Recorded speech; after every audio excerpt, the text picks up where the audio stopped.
इकडच्या कडेला का आपली नजरच पुरत नाही हो, इतक्या लांब आहे. इकडं तर काय दिसतच नाही, इकडे बिल्डिंग आहे. इतक्या ताकदीनं सोलापूरचा मराठा जिंकलाय. इकडे फुले. हे चित्र बघून इथून पुढचे आपल्या असणाऱ्या रॅल्यात एकही मराठा आता घरीच बसणार नाही. तुम्ही पुन्हा वातावरण उसळलं, तुम्ही पुन्हा सांगितलं पश्चिम महाराष्ट्र, मराठवाडा, विदर्भ, खानदेश, कोकण भेद नाहीये.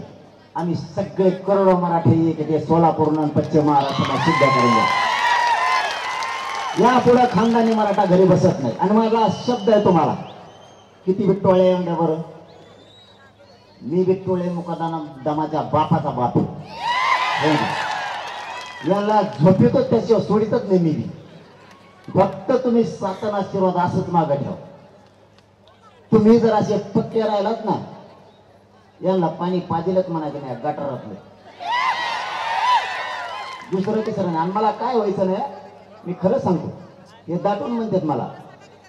आता तर ते प्रकाश आंबेडकर साहेब सुद्धा म्हणलेत मला. ते म्हणले हो काय म्हणले, देवेंद्र फडणवीसचा काय मान त्याचं नाटक, हा देवेंद्र फडणवीसचं माझं नकली भांडणी असं ते म्हणले. आणि सोलापूरलाच म्हणलेत वाटतं. इथून ते फक्त नांदेडलाच गेले. इथून नांदेडला गेल्यावर म्हणले ते शरद पवारचा माणूस येथे चालायचा कांदा. मग मी नेमकं आहेच कोणाचा, मग कोणालाच मिळाला ना, मी कोणाचा माणूस. यांना महाकोड उरगडूच शकत नाही, तर हे पडलेले असते. कारण मी कोणाचा आहे, फक्त मराठ्यांचा. आणि माझा मालक फक्त मराठा, कोणीच नाही. आणि कोणाला गिनीत नाही. आता मी जर कोणाचा असतो तर असा माणूस आहे करावा महाराष्ट्रात. तुम्हाला वेळ आहे का 10 मिनिटं आणखी? 10 मिनिटं जास्त नाही. मला लय वेळ बनवत आहे. मला खाली उतरताना सुद्धा कमराला धरायला लागतं. मला सलाईन काढून आणलंय, त्याच्यामुळं मला तुम्ही दिसलात की मला दुखणं पळून जातं. मराठा दिसला की माझ्या शक्ती. यांनी मी कोणाचा यांना पुढं नाही शिकू शकत. मी मराठ्यांना जर मायबाप मानलंय तर ही शक्ती इतकी भयानक आहे की कोणालाच नाही रोखतात. आणि मराठ्यांना मी शब्द दिलेला आहे, शेवटच्या श्वासापर्यंत मरणाच्या घटका मोजायची जरी मला वेळ आली तरी मी फक्त मराठा मराठा आणि मराठा आरक्षणच म्हणणार. मी फुटत नाही. नाही तर तुम्हाला सरळ सांगतो, असा महाराष्ट्रात माणूस नसेल ज्याचे मुख्यमंत्र्यांसंग संबंध आहे म्हणल्यावर ते पक्ष जाती पण बोलून म्हणून. अरे सध्या इतकं बेकार आहे, एखाद्या आमदार जर खांद्यावर हात टाकला ना, माझं दुसरे नीट बोलत नाही त्या कामाला. मायापाशी मुख्यमंत्री आला, 2 उपमुख्यमंत्री आले, 2 आहेत का 3, 2 उपमुख्यमंत्री आले, सगळं मंत्रिमंडळ आलं, एवढी सुद्धा नीट ढळ दिली नाही मी. इंचभर सुद्धा नीट ढळ नाही.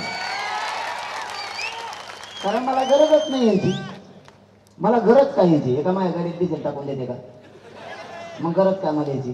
आणि टाकून दिलं तर मी त्या गाडीतच बसणार. आणि मला गाडी हाय कुठे डिझेल टाकायला? टाकी तू कुठे?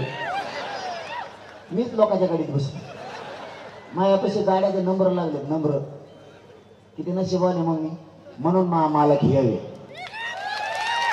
महामालक कोणीच नाही. 123 गाव आहेत गोदापट्ट्यात.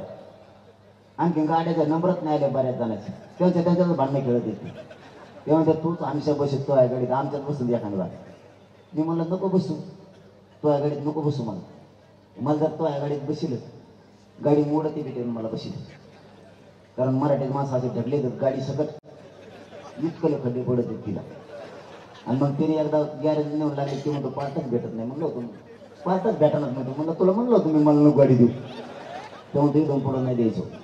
कारण ते गाडीत नीट नाही झाली. देईन काय करतो तू आता? इथं गाड्याचेच नंबर लागा ना. आणि हे डिझेल टाकते कशात माझ्या. आणि काही काही तर माझ्याकडे नुसती गाडी आणून घालते. मी आधी वाकून बघत असतो त्या डिझेल टाकलेला आहे का. आणि मोकळे आणून घातल्यावर त्याच्यात टाकी तू काय. मला जर इमानदारीने सांगतो तुम्हाला, मायबाप म्हणतोय तुम्हाला मी तुमच्या समोर एक शब्द नाही खोटा बोलणार. मला जर ठरलं माझ्या सांगत्या गाड्यावाल्याने याला इथंच सोलापुरात सोडून जायचं, तुम्हाला सांगतो मी इथून आंतरवली जायचं तर 1 रुपया बी नवा माझ्या.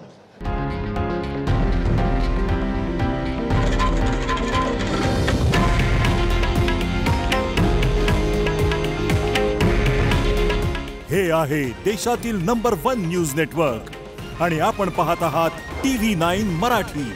काळजी तुमची, हित महाराष्ट्राचं.